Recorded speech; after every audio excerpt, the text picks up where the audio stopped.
Coming in at number 5, we've got the Shadow Doll. Now, you probably already know all about Annabelle. She's the face of spooky dolls the world over, featured in major Hollywood motion pictures and brought Ed and Lorraine plenty of fame. Appearing as a Raggedy Annie in real life, she can move around when folks aren't looking, write little messages, and cause psychic damage, even attempting to strangle people on occasion. That's a damn scary doll for sure. However, there is another doll that the Warrens held onto over the years, and this one has all sorts of other powers you might want to worry about. I'm talking about the Shadow Doll and its ability to enter people's dreams. This doll isn't just scary because of how it looks, although that does play a big part here. Just look at it, it's awful. That's the kind of face you'd want to build a horror franchise around, not some porcelain monstrosity that in reality should be a goofy little toy. But that's just the visual appeal, or lack of appeal. The Shadow Doll can haunt people in their sleep and even causes folks to perish overnight. How does this happen? Well, it's said that anyone who looks at the doll is at risk of being cursed, which is pretty powerful to be honest. A lot of cursed objects require you to pick them up, wear them, or insult them in some way before you're at their mercy. The Shadow Doll just needs your brain to register that you've seen it, and it could be game over. It's not explained how it makes this happen, but if you can see it, it can get you. Sheesh. To make matters worse, this dream invasion isn't limited to those who witness the Shadow Doll in person. Even seeing a picture of this fiend is enough to send you to the Shadow Realm. And unlike after a jolly game of duel monsters, there's no real way to return. You might be wondering what being visited by the Shadow Doll is like. It's said that this doll will appear in your dreams as a malevolent presence, lurking in the background. Eventually, it will reveal itself to you, and let's just say, seeing it in motion is no bueno. Those who are lucky will survive for a little while. It might not kill you outright, but in some cases, folks don't make it through their first night of Shadow Doll possession. Hopefully these pictures don't cause too many problems. Coming at number 4, sleep paralysis demons. It's likely that these particular creatures have inspired the creation and dissemination of demonic ideas more than anything else. The first person to experience something like this must have absolutely lost their mind. I bet they went around telling everyone who would listen about their terrifying nighttime experience, probably to the tune of shock and horror. When you wake up in the middle of the night to an intense pressure on your chest and realize you can't move, you're gonna freak out. Add in the potential dream state sticking around, bringing a hallucinatory demon to the table, and you'll never want to sleep again. Goodness gracious, sleep paralysis is horrifying. There are plenty of scientific explanations behind the phenomenon, but none really dissuade folks from being terrified of it happening to them. And again, depending on the person who's seeing these things, we could end up with a lot of different demonic imagery. Everyone's brain works a little differently, so what's scary to one person might not be so spooky to another. But the more this happens, the more folks will relay their tales, and the more ideas of demons will be floating around in the world. Look from culture to culture and you'll see a wide variety of these presences in folklore. In Brazil, there's the pisadeira, an old woman who climbs onto roofs and looks through windows to seek victims. If you go to bed with a full stomach, it's likely that you're going to end up being visited by her. Then there's the Japanese kanashibari, named to imply that the demons fasten you down with metal. Ouch. Western tales describe shadow people who just barely take form and move through the dark, only really able to be seen through peripheral vision. A lot of people say that lucid dreaming will also influence one's ability to be visited by one of these demons. It's hard to trace the exact origin of the sleep paralysis demon, and explaining sleep paralysis is a mess in and of itself. Oh me, oh my. Coming in at number 3, we've got the Alp, not the mountain, and don't mix it up with the cat-eating alien either. This creature originates from German folklore and can cause you all sorts of headaches. Some liken it to a vampire, others to demons like the incubus. It will visit people at night and sit on their bodies, although they do not attempt to initiate sexual acts like incubi and succubi. If the person doesn't wake up, the Alp will often hop into their dreams and control what they see. It's not common for them to give people good dreams either.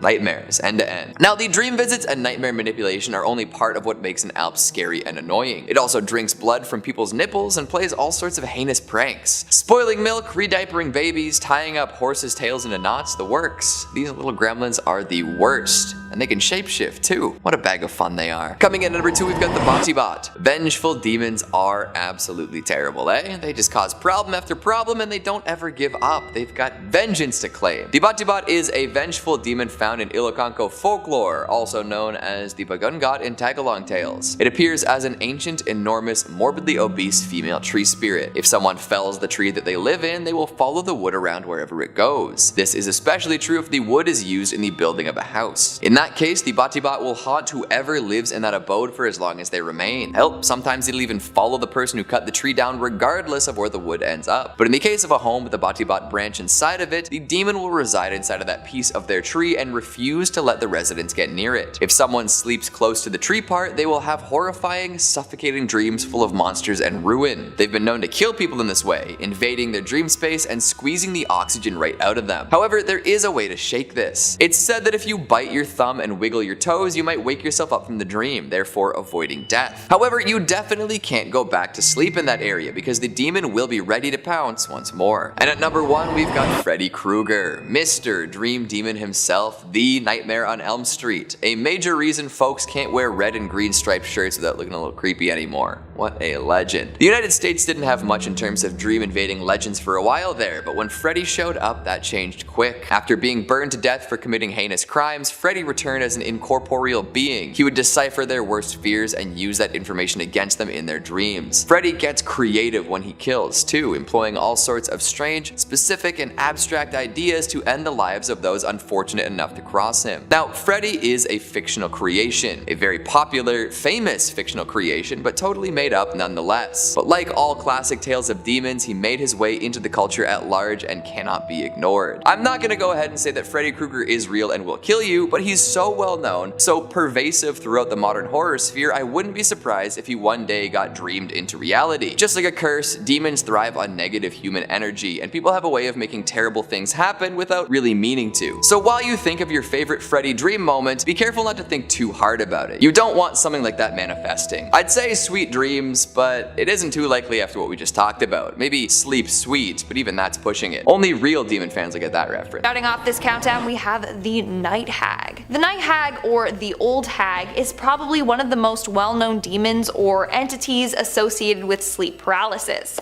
Canadian and American folklore describe the Night Hag as being a negative, dark shadow figure of an old woman. In the middle of the night, she will sit on the chest of her victim. The person is then forced to lay there unable to move until the old hag decides she's had enough fun tormenting her victim. In other cultures, it's believed that the hag is a demon that is summoned by black magic. It is then sent to people who have wronged another. When the night hag greets them in their sleep, they just lay there reflecting on their sins. Whereas other people believe that these demons are latched onto specific homes, and they will terrorize any of the guests that live there and feed off of their energy. Either way, all of the stories surrounding the old hag are terrifying. Moving on to number 4, we have the Samatuadori. Chances are I pronounced that wrong, please don't come for me in the comments. But also, if you're liking this video so far, then why don't you smash that like button because it really helps us out. Anyways, in Sardinia, there's an old legend about a demonic sleep paralysis being called Samatuadori. It preys on sleeping victims, suffocates them, and even sometimes rips their skin with its nails. He also has complete control over his victims' dreams. In fact, in some parts of the island, it's said that this demon wears 7 red caps on his head. If the victim can manage to resist the pain and steal one of his caps, then he will find hidden treasure as a reward. Now, the name itself means the one who silences, which is fitting because he can cause suffocation, and you'll be laying there trying to scream or speak, but you won't be able to. In our third spot, we have Batty Bat. In Tagalog, Batty Bat is described as being a huge old fat woman that lives in trees. When her tree is cut down and used in the construction of houses, the homeowners will then be haunted by this demon. They will attack when you're sleeping and sit on the person's chest until they suffocate. In fact, this demon has been blamed for sudden arrhythmic death syndrome. Basically, a sudden unexpected death in adolescents and adults during their sleep. So if someone did sadly pass away in their sleep, they thought that the demon had gotten to them and suffocated them. Now, it's believed that in order to ward off the Batty Bat, you need to bite your own thumb or wiggle your own toes. This will wake you up from the nightmare that was induced by this demon. Now, if you've watched The Chilling Adventures of Sabrina on Netflix, chances are you've seen that weird messed up dream episode. You know, where the demon goes around giving everyone those terrifying dreams that they're stuck in and can't wake up from. Yeah, that demon was Batty Bat.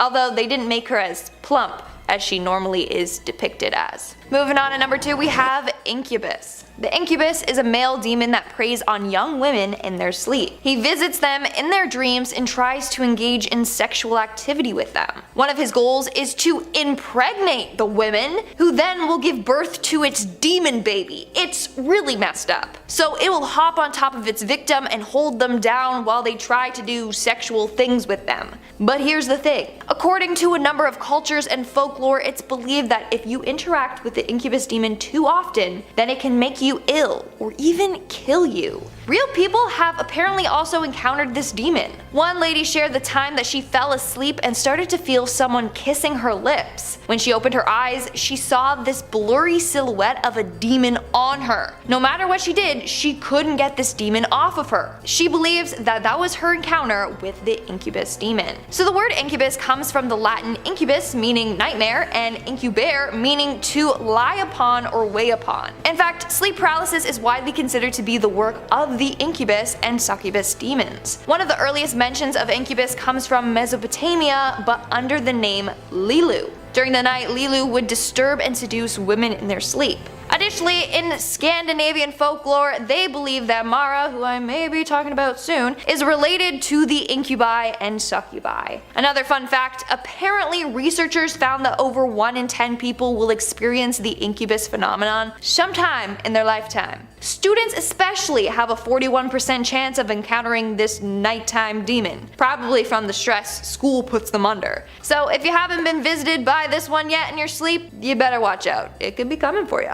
And in our number 1 spot today we have Mara. In Old Norse, Mara is a demon that would sneak into people's rooms at night and sit down on their bodies. By doing so, it would plague their mind with bad dreams. Mara was also sometimes referred to as Mora or mares, which comes from the word nightmares. Whoever gets visited by this demon would wake up unable to move with this heavy feeling in their chest from Mara resting on them. It was also believed that witches could send Mara to anyone they wanted to torment. According to one story, a Norwegian king was sent one night and the demon crushed his legs and then proceeded to press down on his head and kill him. The first written record of this demon was in the 13th century, but it's believed that it's considerably older. In Slav mythology, Mara is a dark spirit that takes form as a beautiful woman who preys on men. She is known to torture them and then suck the life out of them. Now, there are a number of things people believed would prevent Mara from visiting them in their sleep, like plugging the keyholes in their doors. It's thought that this demon would sneak in through the keyholes, so by blocking them,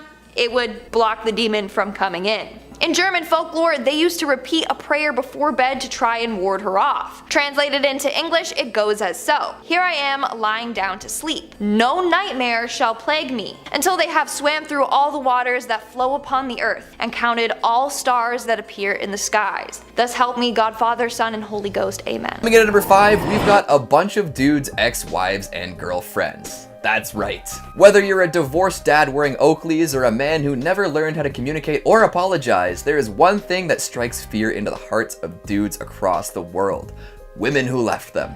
Just take a look at the comments of our last video. Yikes! It's okay, guys, you're allowed to be sad about love lost. Sorry, I had to make the joke. Now for our real number 5. Coming at number 5 for real, Shemhazai. Also known as Samyaza, Aza, and Uza, this is a fallen angel that once led the Watchers. If you've kept up to date on our series of videos about angels, you might recognize that group of heavenly heretics. The Watchers was an order of angels who rebelled against God at one point to head down to Earth and live a life of hedonistic excess. They lusted after human women and made them bear their children, who eventually turned into gigantic monstrosities that needed to be washed away by the flood described in the tale of Noah's Ark. So yeah, the leader of this group would be pretty nasty. I said they were angels, but let's be real. Fallen angels become devils or demons more often than not. So Shemhazai decided it was time to head down to Earth for a massive feed and seed fest, and consulted with the rest of the Watchers in order to make it happen. Shemhazai said that they would be the one to take all the blame if something were to go wrong, and thus all of the Watchers committed to go in on this ludicrous plan together. For a while, they seduced women away from their human tribes and engaged in some less than savory acts of desire. Animals were involved at some point, and once you're there, there's really no going back. This resulted in some skirmishes between the human tribes and the Watchers, which, of course, the angels won. So Shemhazai descended from heaven, seduced some women, wiped out tribes of men, and got busy with a bunch of farm animals. What a demon. Worst of all, the Watchers, led by Shemhazai, taught the humans forbidden knowledge, like some sort of eldritch abomination. Yog-Sothoth who. Of course, a demon so well known and influential will show up a bunch in media too. So if you want some really freaky renditions of this particular demon, check out their appearances in games like Final Fantasy and Shin Megami Tensei. Coming in at number 4, sleep paralysis demons. A great deal of demons out there were probably inspired by people's interactions with these horrifying visages. Thanks to modern science, we have a bit of a better understanding of what's going on here, but that doesn't make these kinds of experiences any less scary. Some folks, particularly those who sleep on their backs and watch a lot of scary YouTube videos, describe times that they've been startled awake in the middle of the night to find that they cannot move. They're conscious and totally aware of their surroundings, but can't control their bodies in the slightest.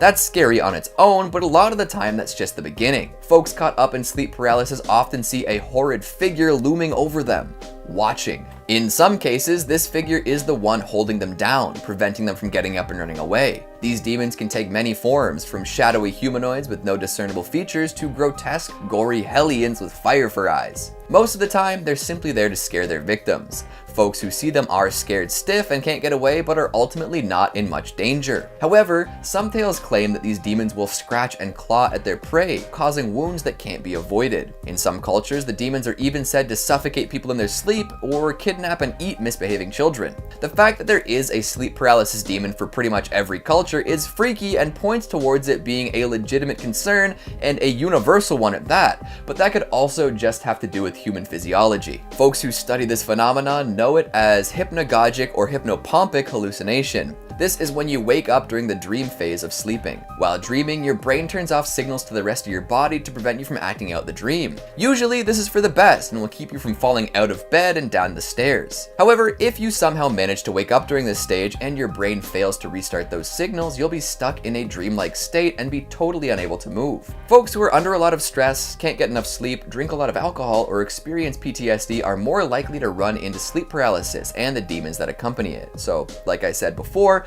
folks who watch a lot of scary YouTube videos. Coming in at number 3, Nasu. This one's name is pretty close to the first half of the word nauseous, which is what you're gonna be if you ever run into it. With its origins in Zoroastrianism, Nasu is the demon of decay and death. See, death on its own, not that bad, pretty common, but decay? That stuff is nasty. And Nasu isn't just gonna wait around for people to start to decay. This demon likes to get a head start on it. She often turns into a fly and crawls into dead bodies to really get that rot going. Unfortunately, Nasu doesn't stick strictly to corpses. If someone wasn't careful while handling a dead body, she could figure out a way to transfer from the cadaver to the live individual. Sometimes she'd crawl into their mouth, other times she'd pick some less lovely orifices. From there, the decay would begin in the still living individual, causing them much pain and discomfort. The thing is, the person would then be uncleansable. They'd have to live out the rest of their lives with this rot festering inside of them. In order to prevent this from spreading further, they'd be separated from the rest of society until they're elderly. And at that point, they'd get decapitated. If nothing else, Nasu reminds us to be as sanitary as possible while dealing with dead things. Coming in at number 2, we've got Mara. Basically the embodiment of everything Buddhists strive to avoid, Mara is evil. Big evil. Evil with a capital E. Deception, trickery, and dishonesty all wrapped up into one terrifying being. All Mara wants to do is sway people away from the path of enlightenment, which is, quite frankly, just terrible. There are all sorts of tales of them attempting to distract Gautama Buddha during his quest, from insanity like summoning hellish beasts to more simple distractions like telling him bad news about his family. What a jerk. Then there's the time that Mara attempted to seduce Buddha by sending their 3 beautiful daughters to put on a show. Thankfully, it didn't work on him. However, I think it would work on pretty much anyone else. I often feel the influence of Mara whenever I'm trying to do work and my phone beckons to me with promises of funny tweets and TikToks. Unfortunately, I am not as good at resisting temptation as Buddha. Terrifying. And finally, at number 1, we've got Asmodius. As things stand right now, there aren't too many demons who go on wicked killing sprees. Like, they might tempt someone to perform acts of violence or convince someone to submit to them for all eternity in exchange for some temporary power, but in terms of ripping guts from a poor young sap, it doesn't happen too often. Asmodius is a demon who will do exactly that. Rip and tear. He is said to be the worst of the demons and loves to end lives at every opportunity. A particularly popular method of killing he enacts is to wait for a young couple to be married, then they head home and prepare to consummate their marriage. At the last possible moment, he pops up and kills the husband, right in front of the young wife. He was known to do this for ages, once killing 7 newlywed husbands of the same woman. Every time she tried to actually get married, he'd just show up and end it all. Goodness gracious. Apparently he is kind of easy to stop though, as this woman's 8th husband threw some junk on a fire that made him flee. So keep those candles lit during your honeymoon, eh? Again, I'm not so sure about the actual veracity of these demons, but the things they represent definitely cause a lot of people a lot of pain. So do your best to resist the demons in your life and be the best you can be. And number 5, the recurring dream. And this story from Reddit user Just Another Gamer is a visceral and horrifying reminder that lingering in the deep recesses of the human mind are some truly perplexing chemical reactions that we can't even begin to comprehend. Have you ever had a recurring dream? Ever thought, what the hell is this all about? What does it mean? Wow, yeah, this person is still asking the same question. As the story goes, Just Another Gamer is an avid cave diver, and since about the age of 6, they explored the unknown caverns across Florida. When they were around 7 or 8 years old, they started to have a strange recurring dream. In the dream, they were exploring a cave and made their way through a little hole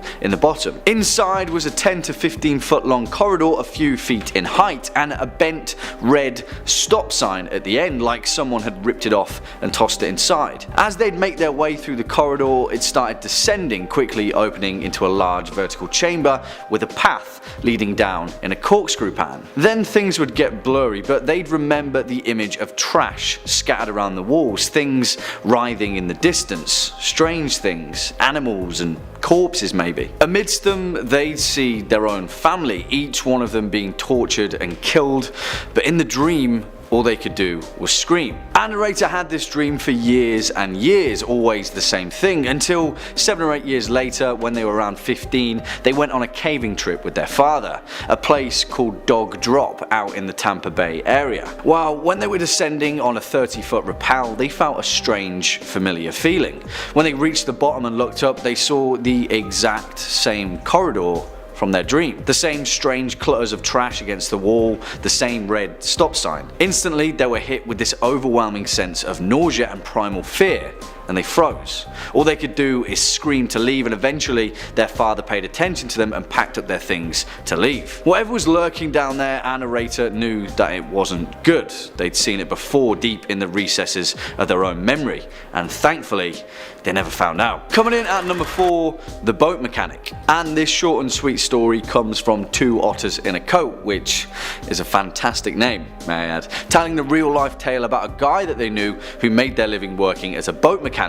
Now, random acts of violence are a different kind of fear, but this one takes it to a whole new level. As the story goes, one Saturday their friend, the boat mechanic, was working alone in their workshop, making some final repairs to a boat that had been brought in. Suddenly, out of nowhere, the mechanic wakes up and he's on the ground. Now, he knew that there was water beneath him just before he's working on a boat, so he assumed that he'd been electrocuted and the shock had knocked him away unconsciously. The strangest part is that he could vaguely sense someone behind him, so he started yelling for help, letting them know that he'd been electrocuted. Whoever was behind him turned and left without a word. He keeps screaming for help until eventually a neighbouring business heard his pleas and came to his aid. Later on though, once he'd been seen by the nearby hospital, he discovered from the police that he wasn't electrocuted at all. According to the police, someone had entered his workshop while he was working and hit him on the back of the head with a mallet from his own toolbox, and nothing was stolen from the shop. Now, this person was never caught and CCTV wasn't clear enough to identify the perp,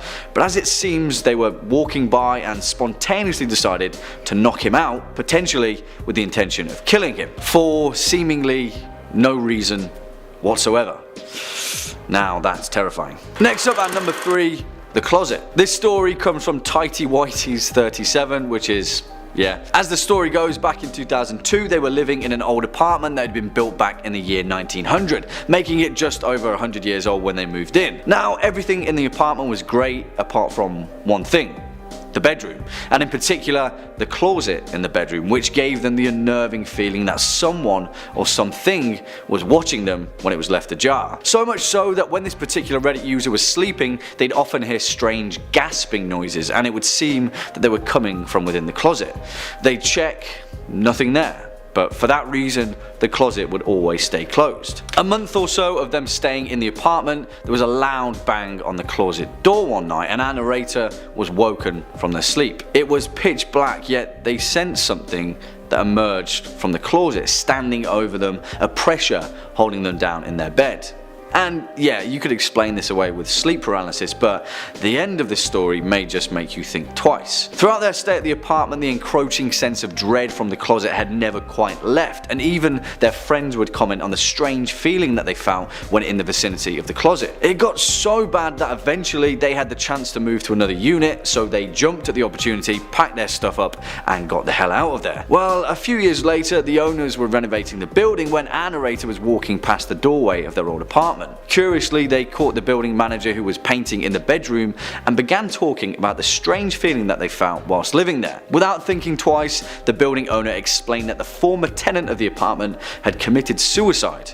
They'd hanged themselves in the closet. And not only that, but the original designer of the building, who had also stayed in the same apartment, had also committed suicide.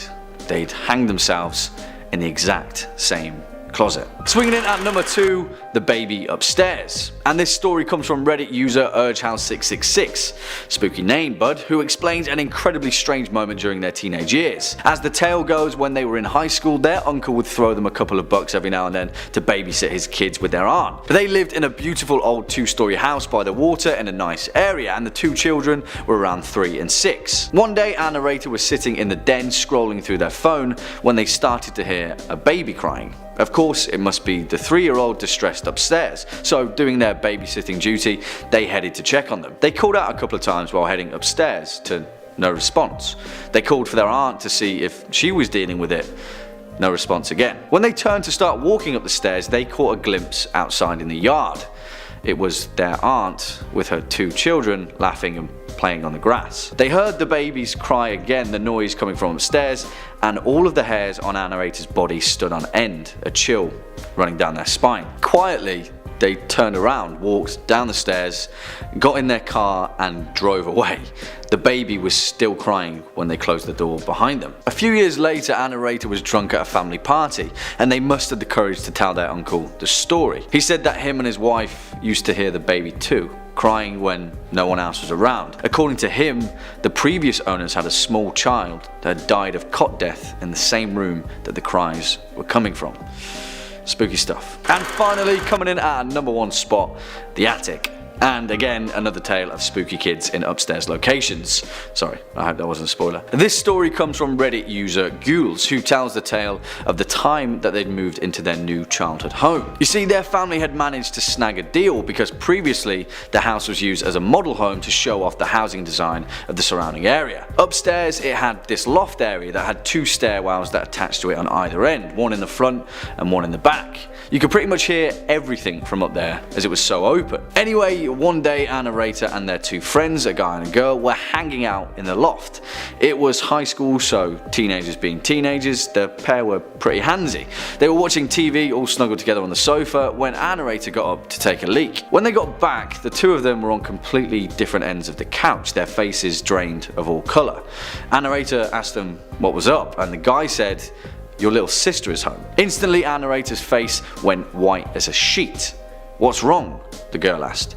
You see, our narrator didn't have a little sister, and he asked them what made them think he did. They replied that they'd heard her and then they'd seen her, but for all they knew, no one was in the house. To this day, our narrator's 2 best friends swear that they heard a little girl laugh and run up the stairs, hitting her hand on each step like she was running up on all 4s, like kids do. As it turned out, before it was a model home, a family had lived there, and their young daughter had been playing upstairs in the loft. She'd climbed a railing, slipped and fell to her death, and no one thought to mention that fact when they were flipping the house. No wonder they got such a good